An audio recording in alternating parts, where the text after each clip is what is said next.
বিজয় কার হাতে? আপনি পাইছেন বিজয়।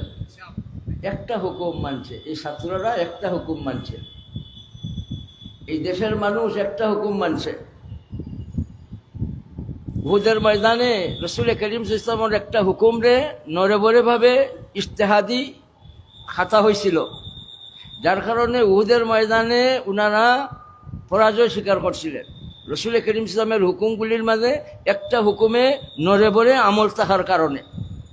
আর বাংলাদেশের জনগণ, ছাত্ররা আলহামদুলিল্লাহ নিজের একটা দাবি আদায়ের জন্য, দাবিটা কিসের দাবি?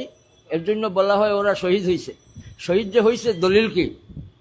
মান কুতিলা দুনা মালিহি ফাহুয়া শহীদ।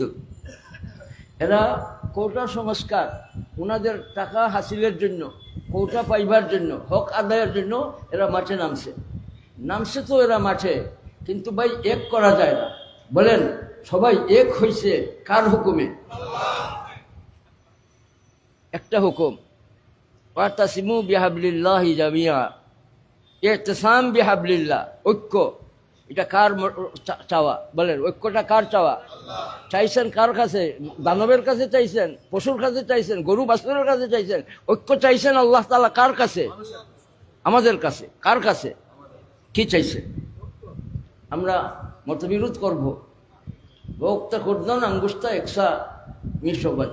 খাওয়ার সময় যেভাবে আঙ্গুলি সবগুলি এক কাজ করে, বক্তা করদান খাওয়ার সময় যেভাবে আঙ্গুলিগুলি এক কাজ করে, ঠিক এইভাবে আমরাও দেশ রক্ষার জন্য, জাতি রক্ষার জন্য, এই সার্বভৌমত্ব রক্ষার জন্য, এই দেশের একটা ইঞ্চিকেও দখল না করার জন্য, ঐক্যবদ্ধভাবে কোরআন হাদিসে রক্ষা করার জন্য, ইসলাম রক্ষা করার জন্য, দেশ রক্ষা করার জন্য, দেশকে রক্ষা করার জন্য, হিন্দুদের রক্ষা করার জন্য, মুসলমানদের রক্ষা করার জন্য, ব্যবসায়ীদের রক্ষা করার জন্য, জনগণকে রক্ষা করার জন্য আমরা ঐক্যবদ্ধভাবে আমরা সজাগ দৃষ্টি মউত পর্যন্ত রাখার জন্য কে কে তৈয়ার আছেন? আল্লাহু আকবার বলি।